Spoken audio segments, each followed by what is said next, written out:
You dared to block my access to the lake? I'm calling the police." That's what our Ho president screamed when she saw the rope I'd placed across the path that ran through my yard to the lake. She believed she ruled every inch of the neighborhood and could crush anyone who questioned her so-called authority. Police reports, Ho violation letters, lawsuit threats, you name it, she used it. She came at me with everything she had. But while she was busy acting like the queen of the cul-de-sac, I found out something about her beloved community path, something that flipped the whole situation on its head. Now, every time she wants to set foot on that path, she has to pay me. And to make it even better, the full story is now out there for the entire neighborhood to see. Anna Dramenest family, drop a comment with how much you think I charge her. The real number might shock you. It all started when I got what seemed like the deal of a lifetime. A lakefront cabin for $8,500. Sounded too good to be true, yeah, and it was. My uncle called me out of the blue and said,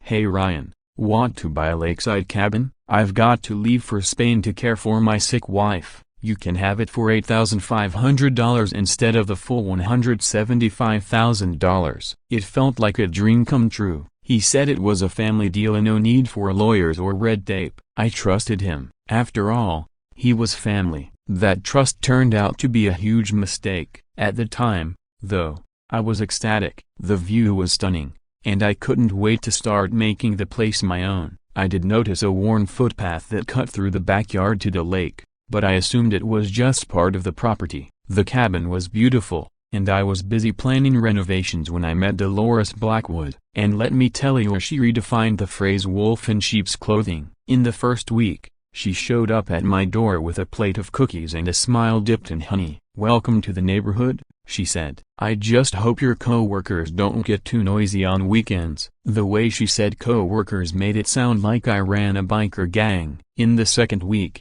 I casually asked her about the path through my yard. She kept that sweet smile glued to her face and said, "Oh, honey, that's a historic community path. You do respect tradition, don't you?" Her tone was so condescending it was like she thought I was 5. By week 3, her dog was treating my yard like his personal toilet. I brought it up gently, and she replied with a shrug, "Dogs have to go somewhere. Don't be uptight about nature." That friendly mask of hers was starting to crack, and I could see the cold calculation behind her eyes. By the next week, I started receiving passive-aggressive notes in my mailbox with phrases like, "Friendly neighborhood reminder about shared values and cooperation." That's when I realized I wasn't dealing with a quirky neighbor. I was dealing with someone who thought the neighborhood was hers to rule. When I finally, and politely, mentioned that my yard was private property, her responses started getting sharper. First it was,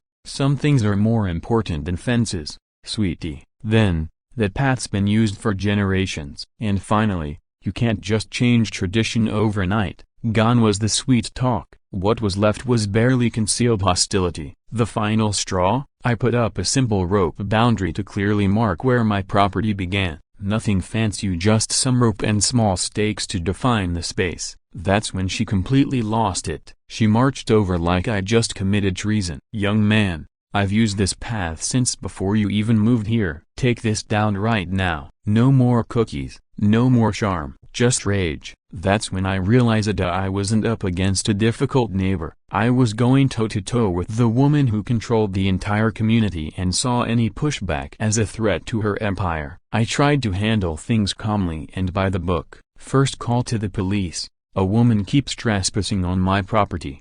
Their response? "Sounds like a civil issue. Try to work it out." Second call after she damaged part of my fence. "File a report." Third call ongoing harassment.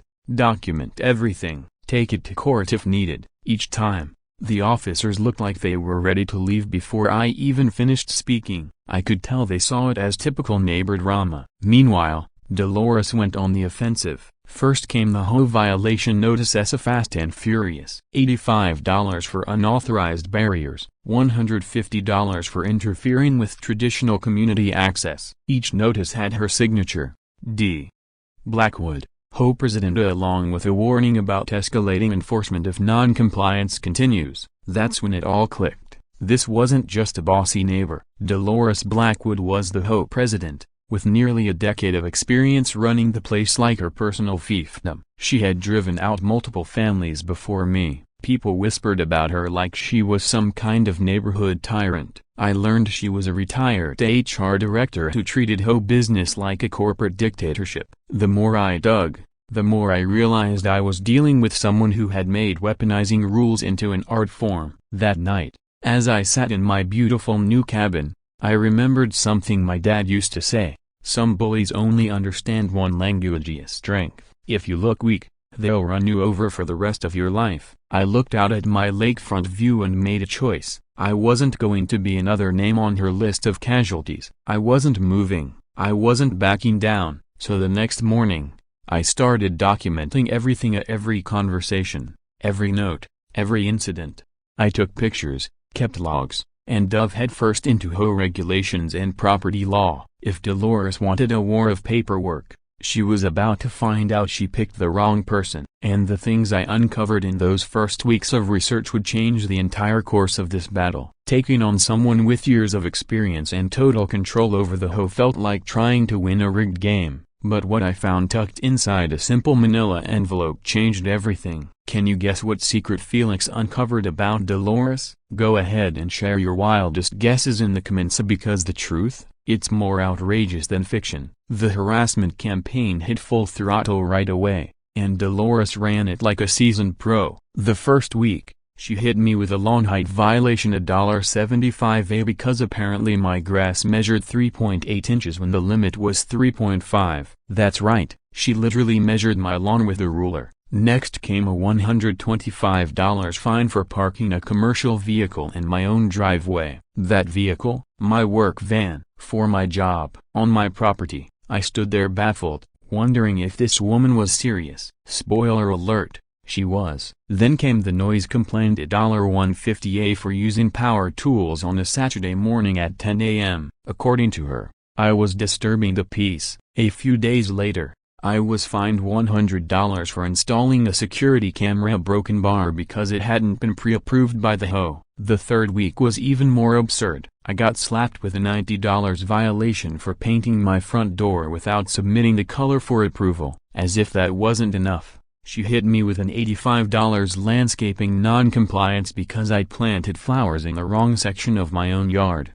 3 weeks, $625 in ridiculous fines. It felt like financial torture. But honestly, the worst part wasn't the money, it was the reputation damage. Dolores had gone full Cold War mode on me. I was removed from the neighborhood social media group under the pretense of safety concerns. She started spreading rumors claiming I was probably laundering drug money. How does a plumber afford lakefront property? Must be shady. She held emergency home meetings about declining community standards and unwelcome elements. And guess who that element was? Me. She even warned contractors not to work on my street, claiming there were legal issues. My business started taking hits. Clients canceled, my name was getting dragged through the mud, and my savings were circling the drain. One night, I sat in my kitchen staring at a stack of violation letters and wondering if it was even worth the fight. I considered cutting my losses and leaving. That's when there was a knock at the door. It was my neighbor Felix, a retired,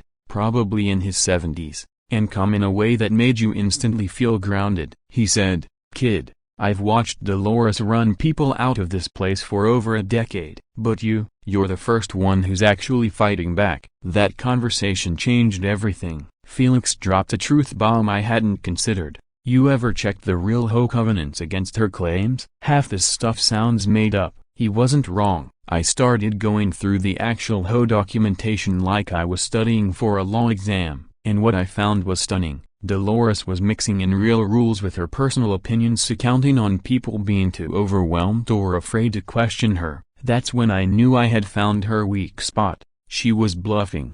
My dad used to tell me, never give bullies the win. I knew he'd be disappointed if I walked away now. So, I tested my theory at the next home meeting. I walked in, calm and prepared, holding a printed copy of the hoe rules. When Dolores tried to fine me again over the work van, I stood up and read aloud. Section 4.2 states that commercial vehicles used by residents for their primary occupation are permitted. My work van qualifies. You should have seen her face as she looked like someone had just pulled the plug on her power source. She stammered, "That's not how we interpret that section of broken bar." I looked her straight in the eyes and replied, "I'm not asking for interpretation. I'm reading what it actually says." Silence. The entire room went still. For the first time, someone had stood up to the Ho Presidenta and backed it with facts. And she had nothing. The $125 fine, reversed, right there in front of everyone. It was just one small win, but it felt like I'd climbed a mountain. After that, something shifted. People started looking at me differently, and not like I was a problem, but like I was someone doing what they'd always wanted to do but never dared. That night, I found an anonymous note in my mailbox. It read, "Keep going." She did the same thing to the Johnsons last year. More people are rooting for you than you think. For the first time since this nightmare began, I realized I wasn't fighting alone. Others had been victims of Dolores too, if they just hadn't had the strength or support to push back. In the days that followed, 2 neighbors came to me privately and shared their own run-ins with her. The stories were all different, but the tactics were the same. Dolores had been controlling this community through fear and intimidation for years. Felix wasn't done helping. He started spending evenings at my place, digging into public records, old Ho documents, even property maps. The man was a legend when it came to research, a patient, thorough, and sharp. That's when he started uncovering some very interesting details about the so-called community path Dolores insisted was public property. What would you do in my shoes? Would you keep pushing back a broken bar or finally hit her where it hurts? Should I just pack up and leave? That thought crossed my mind more than once. If you were in my shoes, what would you do? Share it in the comments. Meanwhile, Dolores wasn't letting up. In fact, she was escalating. More violation letters landed in my mailbox like clockwork. She even started threatening legal action, claiming I was harassing an Ho official. The cherry on top, she tried to organize a neighborhood petition to have me removed. But something had shifted. People were starting to watch. And more importantly, they were beginning to question rules they had blindly followed for years. The control Dolores once held so tightly was starting to slip through her fingers. Then one evening, Felix showed up with that look, serious, focused, almost intense. He handed me a manila envelope and said, "Ryan, I've been digging into that so-called public path. What I found might change everything." My hands were literally shaking as I opened it. What was inside wasn't just useful, it was game-changing. I had no idea how deep this hole went, but I was about to find out. That envelope held a kind of documents that don't just turn the idea, they detonate it. I had to read through them 3 times before it fully sank in. The path Dolores claimed was public, it wasn't, at all. No one legally owned it. Felix had spent weeks combing through dusty old county records from decades ago and discovered that the previous property owner used to post no trespassing signs on that very trail. Legally, once someone restricts public access, even temporarily, the right to use it as a public path is gone, permanently. But the real kicker, the company that originally owned that strip of land, Lakeside Development Corporation, went bankrupt in the late 90s. They didn't just fold, they vanished. They abandoned unfinished property, unpaid taxes, and that 12-foot wide, 150-foot long sliver of land everyone had forgotten. Except the county tax assessor. And the cost to buy it back from the county? $6,800. That was every cent I had in savings. Felix wasn't a lawyer, but with 30 years of experience reading construction contracts, he knew legalese better than most attorneys. This land's been sitting in limbo, ignored by everyone except the tax office, he explained. The developers burned through millions in loans and then disappeared overnight. Nobody's touched this land in over 20 years. Suddenly, it felt like I had stumbled on hidden treasure buried in plain sight. The bankruptcy files laid everything out. $15 million in loans gone in 18 months. Foundations left half-poured. The company was foreclosed on, and when the courts came knocking, the executives fled like ghosts. All this time, Dolores had been parading around, claiming the path was sacred public property, and it turned out it belonged to no one. I could change that. For the price of a used car, I could buy the land and end this nonsense once and for all. Of course, it wasn't simple. The county agreed to sell me the land for $6,800. But bureaucracy doesn't like easy, and because she always had her ear to the ground, Dolores found out. She filed a formal objection, claiming I was interfering with community infrastructure. That meant hiring a real lawyer, which cost me another $800. I told him, "We're doing this right. If there's even the tiniest opening, she'll crawl through it." Paperwork flew back and forth for weeks, but deep down, every day felt like a countdown to victory. I was gambling every dollar I had and knowing full well that if this didn't work, I'd probably have to sell the cabin and walk away. But I could hear my dad's voice in my head, "Bullies only win if you let them." Dolores, sensing something was going on, started throwing everything she had at me: new citations for unauthorized document research and even one for disrupting the peace again. I swear, if I sneezed too loudly, she'd have tried to find me. And then, it arrived. The deed. "Congratulations. You are now the legal owner of easement parcel 47B. I owned the path, but I wasn't done. That was just the opening move. Thanks to years of plumbing work and permit submissions, I knew my way around city bureaucracy. I filed for a private access toll permit, allowing me to legally charge anyone who used the path across my land. I made sure to keep it low profile, just a routine application, buried in paperwork no one paid much attention to. Then came the deliveries: lumber, electrical components, signage materials. It didn't take long before the neighborhood was buzzing.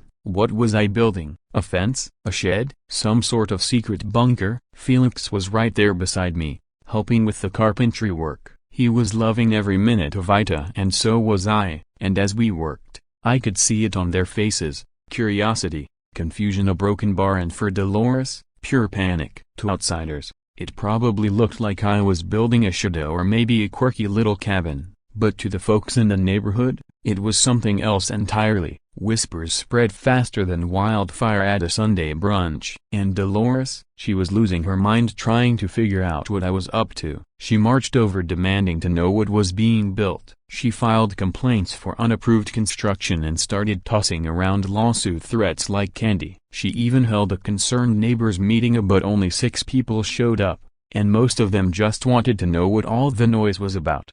I could see it in her eyes, a panic. For the first time in 8 years, she wasn't in control. Something was happening in her neighborhood, and she was powerless to stop it. That terrified her. Felix and I worked mostly in the evenings and on weekends to keep things under wraps. Every plank, every screw, every detail had to be flawless. Every permit had to be airtight, because I knew Dolores would dissect it all looking for a technicality to weaponize. The suspense was brutal. I was counting down the days to the reveal. And let me tell you, I had been planning this for months. It was the biggest gamble of my life, but I was all in. I poured my savings into it, bet my future on it, and held on to one hope, that this bold move would change everything. Felix kept pressing me for the full plan, but I didn't give him all the details. All he knew was that it had to do with the path Dolores claimed was hers to patrol, and that it would flip the script in a way no one saw coming.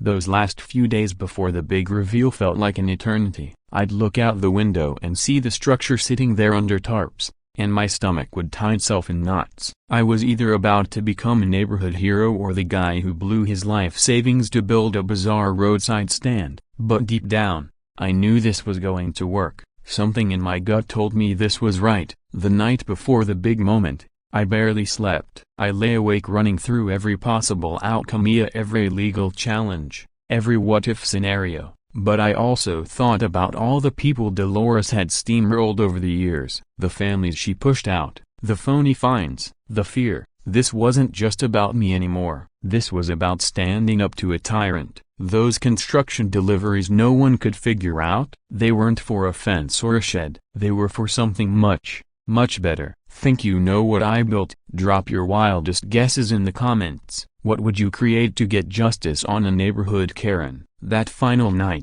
Felix and I pulled an all-nighter putting the final touches on what I can only describe as a masterpiece of legal payback. It looked like something out of a national park, but its purpose was crystal clear. A fully functional private toll booth. It had professional signage that read, Private property: A lake access, a $5 fee, a exact change appreciated. There was an electronic payment reader with a friendly little ding every time someone paid. Security cameras captured every angle, the lighting spotless like a display at a state park entrance. And then came the moment I'd been waiting for. Dolores, on her usual morning walk, approached the path just like she always did. I watched from the kitchen window, coffee in hand, and I wish I could have recorded her reaction. First, confusion. What is this thing? Then disbelief. Is this some kind of joke? And finally a rage. $5 for what? She exploded. Ryan, get out here right now. I walked out casually like I was greeting an old friend. She was already fuming. This is illegal, she shrieked. You can't charge people for public access. I stayed calm. Good morning, Dolores. This is private property. I have every permit in place. That'll be $5. Please. She looked like she was going to combust. I'm calling the police, she yelled. I smiled and said, no problem. The booth takes credit cards if you don't have cash. You could have bottled the look on her face and sold it as revenge cologne. It was glorious. When the police showed up, again, Dolores was certain she'd finally won. Arrest him for extortion, she cried, pointing like I was running a black market operation. The officer looked over the permits, checked the signage, inspected the setup, and then he turned to her and said, ma'am, he owns the land. You'll have to pay the fee or take another route. That moment, better than hitting the jackpot. The woman who'd used power, fear, and petty rules to bully a whole neighborhood had just been told by a copa that she had to pay me to walk the path she once ruled. Thanks to my years working in plumbing, I knew exactly how to file for the correct permits and submit paperwork without a single error. When city inspectors came by for a follow-up, every single document was perfect. Within hours of setting it up, the neighborhood buzzed like a beehive. People were walking over just to check out the now famous toll booth. Some folks didn't even care about the lakey. They handed over $5 just to support my standoff with Dolores. Mrs. Henderson even brought her grandkids from across town. She paid in crisp fives, snapped selfies, and proudly posted them online like she'd visited a local landmark. By the weekend, people from other counties were showing up out of pure curiosity. My little property dispute had turned into an attraction. The local coffee shop jumped on the trend, selling property rights blend coffee with little toll booth graphics on the cups. Then came the news cruise. My humble setup became headline material across the county. But the highlight of it all, that came on the third day. Dolores had no other option but to use the path. The alternative route added over a mile to her walk, and her pride could only take her so far. I watched from the kitchen as she approached the booth, looking like someone walking to their own funeral. She dug through her purse, pulled out a wrinkled $5 bill, and shoved it into the machine like it was a personal betrayal. Ding! The little payment chime rang out cheerfully. I gave her a big smile and waved from the window. Thanks for your business, Dolores. Have a great day. I genuinely thought she might spontaneously combust. To my surprise, the revenue was better than I'd ever expected. In the first week, I made $50 mostly from curious neighbors. The first month hit $200. By the second month, word had spread and it climbed to $400. By month 3, $600. Thanks to local news coverage and visitors wanting to see the toll road. Over 3 months, I'd pulled in $3,600. Not life-changing money, but considering it all began with a petty walking path dispute,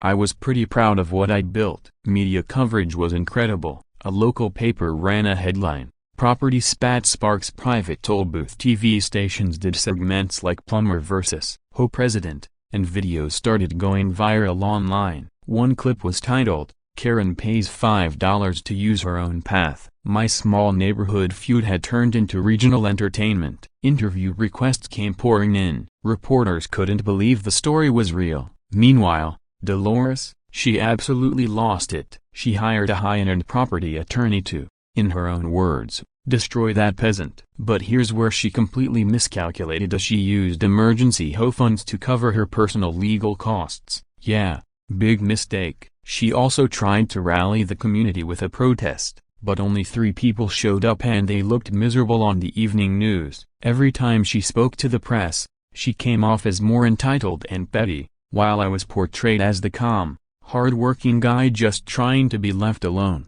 Community reaction was exactly what you'd expect. Younger families thought the whole thing was hilarious and were happy to pay the toll just to be part of the fun. Working-class neighbors felt every bit of my frustration with Ho tyranny. Even some of the older residents, a longtime Dolores supporters, started quietly wondering if she'd finally gone too far. The booth became a low-key tourist spot. People were literally driving in from nearby towns just to take pictures and buy coffee with toll booth cups. Amid all the excitement, Felix started noticing something strange. One night, he came to me and said, "Ryan, I've been tracking the Ho expenses, and something doesn't add up."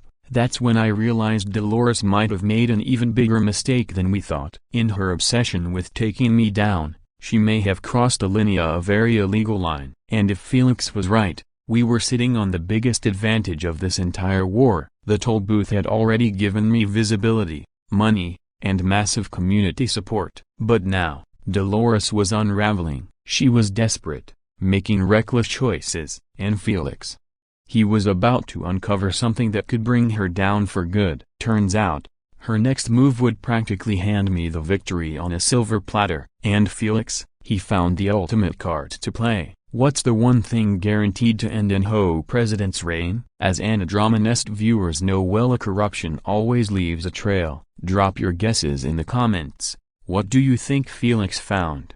I took $2,000 of the toll booth profits and hired a forensic accountant. Best investment of my life. Trace every Ho dollar for the past 2 years, I told him. What he uncovered was jaw-dropping. Dolores had created a phony company called Blackwood Consulting and had been invoicing the Ho monthly for community planning services of $300 a pop.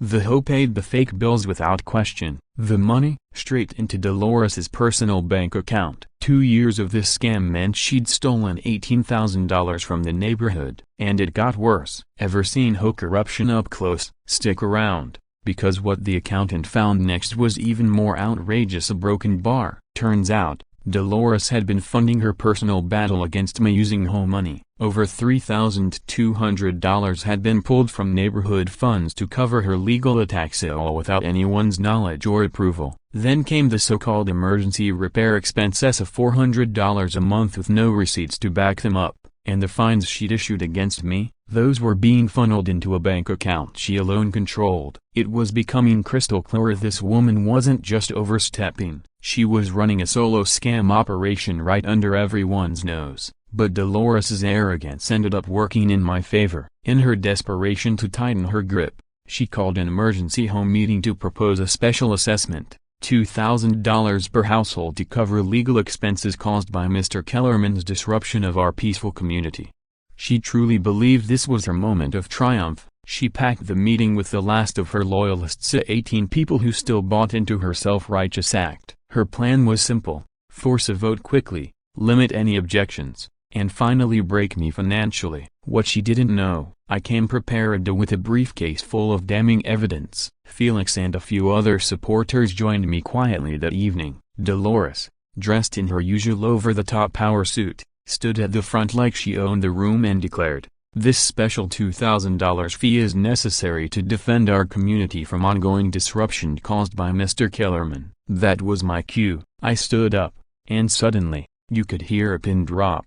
"Before we vote on any new fees," I said calmly, "everyone deserves to know where your last $2,000 actually went." Then I dropped the audit report on the table. The thud it made was deeply satisfying. "A professional forensic accountant found some very interesting patterns," I said. The room fell silent as people read through the findings.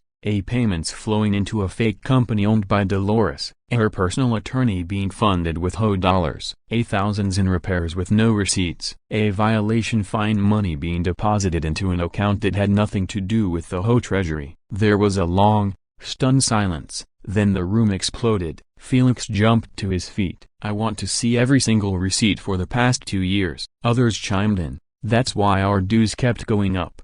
We paid for her lawyer. Are you serious?" As the outrage spread, Dolores completely unraveled. "It was a meltdown for the ages. I've given years of my life to this ungrateful neighborhood. she screamed. "I deserve compensation. You people have no idea what real leadership costs." Her face turned bright red, and she started yelling incoherently, trembling with rage. After 8 years of ruling through intimidation and micromanagement, she was finally cracking up publicly and irreversibly. The votes were immediate and overwhelming.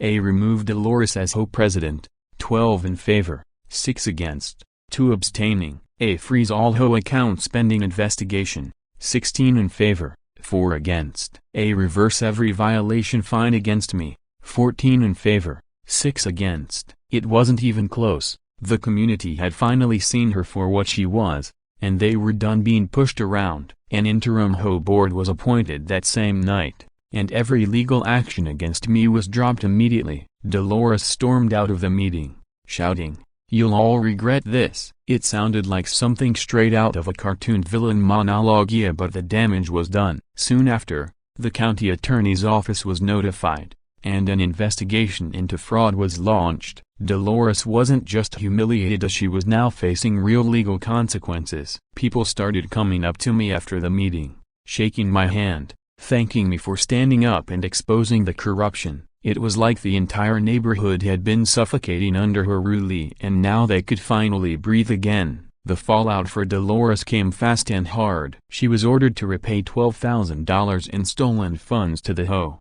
along with another $8,000 in legal fees that were now piling up by the day. Her allies vanished overnight, distancing themselves faster than anyone could track, and local media turned her into the face of Ho abuse, running headlines about the scandal. For someone who built her entire identity around controlling others, watching her lose it all felt like poetic justice. But what struck me most were the stories that started surfacing. Residents came forward with tales of how Dolores had mistreated them for years, families who moved away to escape her wrath, elderly homeowners fined for trivial things, young couples driven out by endless harassment. That's when I realized that my experience wasn't unique. I was just the first person who refused to roll over and take it. The first one crazy enough to fight back with receipts instead of quietly giving up. And it worked. The change in the neighborhood was instant. The new board was transparent and helpful. People started communicating and working together. Property values stayed strong, but more importantly, the fear was gone. Instead of nitpicking and fines, we finally focused on real community improvement. It felt like a heavy shadow had finally lifted from the neighborhood, one that had loomed for nearly a decade. After the meeting, Felix turned to me and said something I'll never forget. "Ryan, this wasn't just a win. You gave everyone their dignity back." That's when it hit me. This wasn't really about easement rights or revenue from the path. It was about something far deeper. Standing up to bullies and proving that no one has to live under the thumb of a petty tyrant abusing their power. Word of what happened spread quickly. Regional news outlets began covering our story, and soon I was getting calls from homeowners in other states, all dealing with their own horror stories. A property rights lawyer even reached out about using our case as precedent in future easement disputes. What began as a personal battle was turning into something larger, a statement about standing up for individual rights against unchecked authority. But I wasn't finished. Taking Dolores out of power wasn't enough. I wanted something that would stay with her forever, a lasting reminder of her downfall. Because let's face it, what's worse than losing? Being immortalized in your defeat. Then came the call that changed everything. The county parks department wanted to buy the easement for permanent public access to the lake. It felt like winning the lottery a second time. They initially offered $35,000 for a standard purchase, but I had something more creative in mind. "I'll accept $50,000, I told them, "and I want a commemorative plaque installed." They agreed without hesitation, assuming it was just a donor name recognition.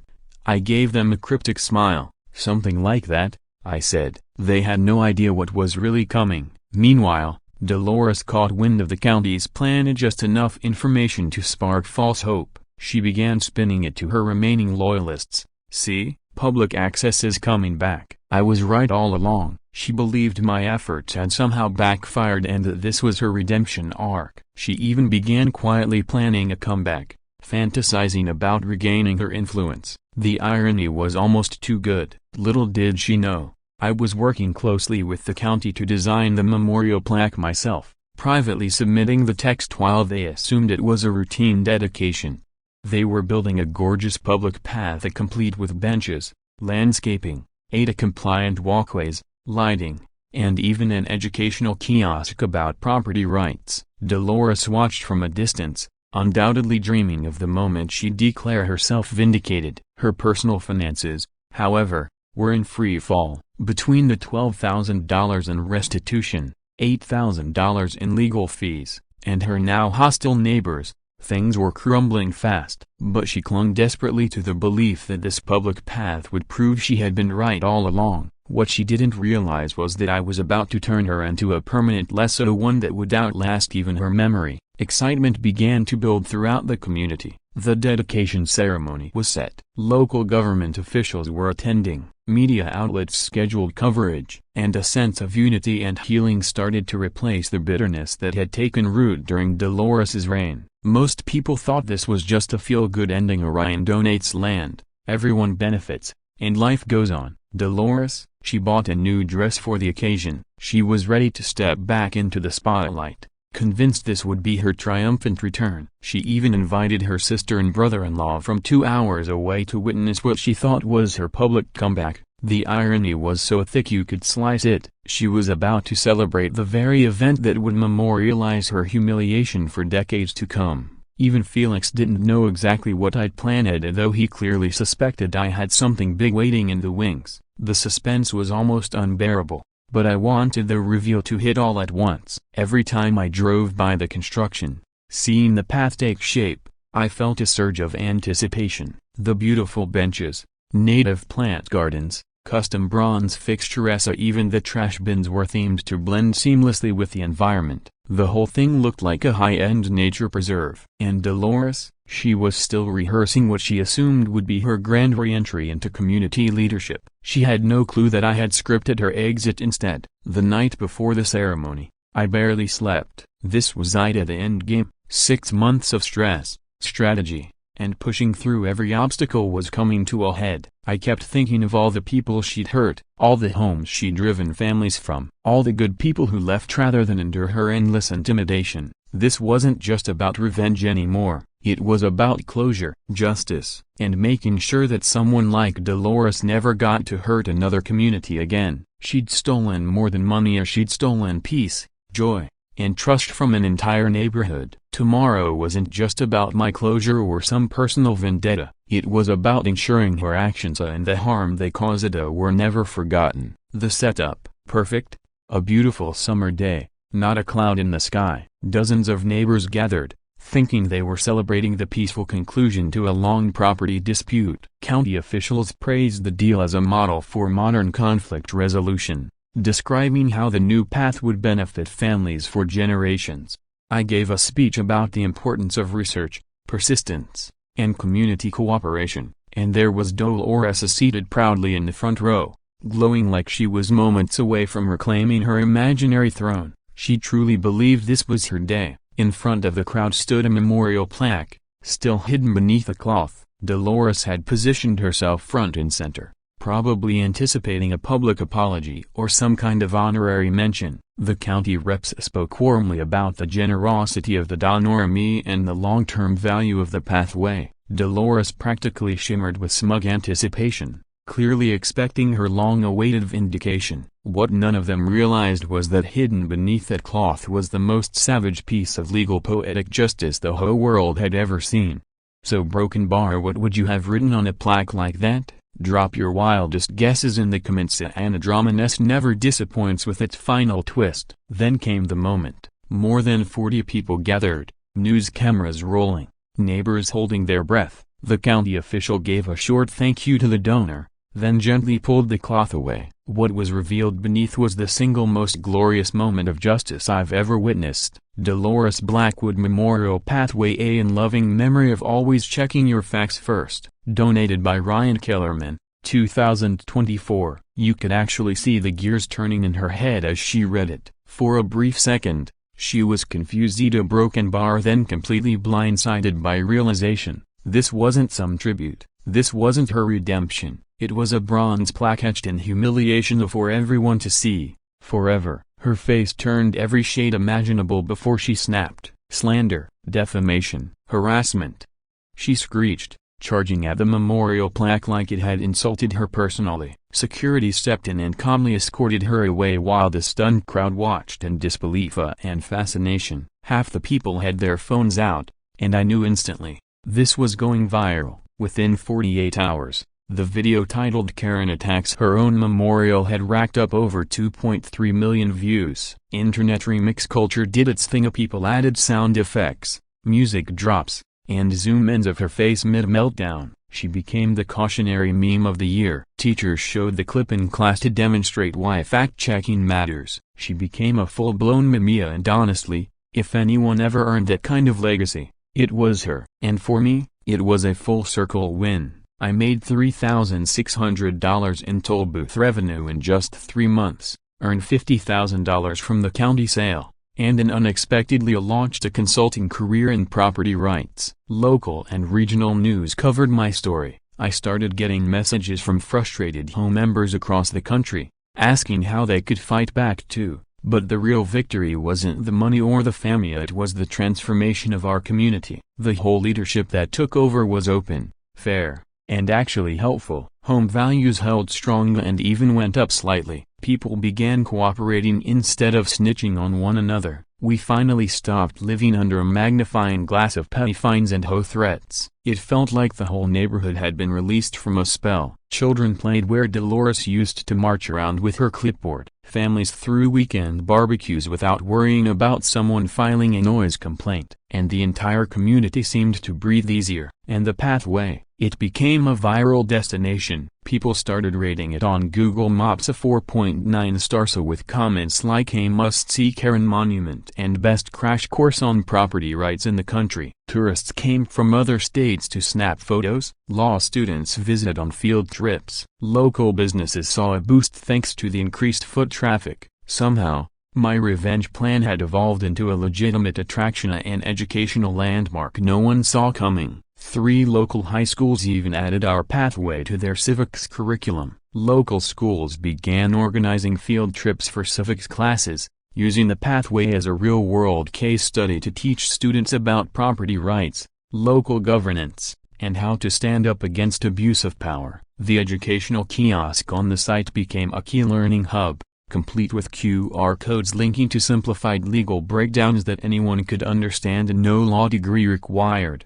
Soon, professors from 2 universities reached out to ask permission to feature our case in their property law textbooks. And just like that, my small consulting business exploded overnight. I started getting calls from homeowners as far away as Texas, people desperate for guidance on how to push back against hoes that had overstepped. That flood of interest led me to write a straightforward guide called Property Rights for Regular People. It climbed the charts in the legal self-help category and, to my surprise, ended up earning even more than the toll booth ever did. The county commissioner even gave a public statement crediting me with turning a contentious property issue into a thriving civic asset, one that generated educational, social, and economic benefits.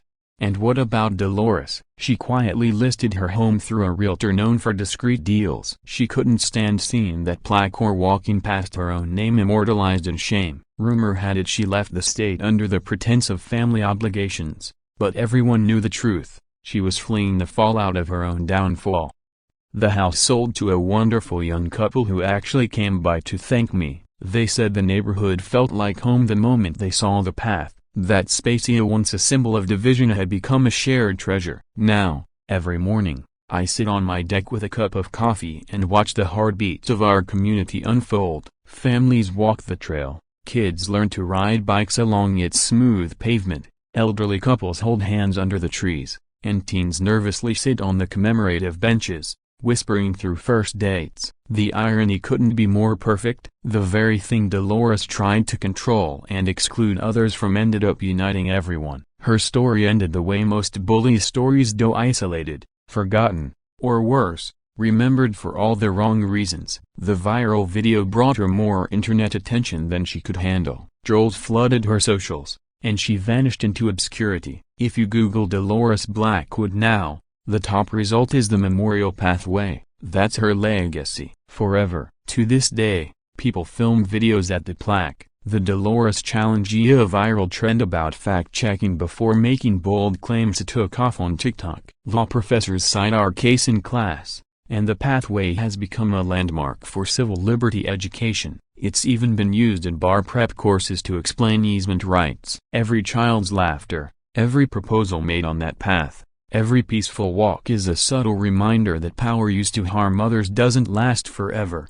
My dad always told me, never let bullies win. And he was right, because sometimes, when someone tries to cut through your peace, you can turn their shortcut into a public highway to justice. If you're really lucky, you can make sure they never outrun the lesson. Now, Dolores's name is permanently tied to the value of fact-checking. She'll be remembered not for anything she built, but for what she tried and failed to control. The community she wanted to micromanage flourished without her. Her legacy is not exclusion, but education; not authority, but tyranny. In the end, the most powerful form of revenge wasn't retaliation, it was transformation. And maybe, just maybe, the most meaningful victories are the ones cast in bronze, standing as a lesson to everyone who walks by. Bullies don't get to win. Every time I sit on that bench, watching children play where once she ruled with a clipboard and complaint form, I remember exactly why it mattered. Not just for me,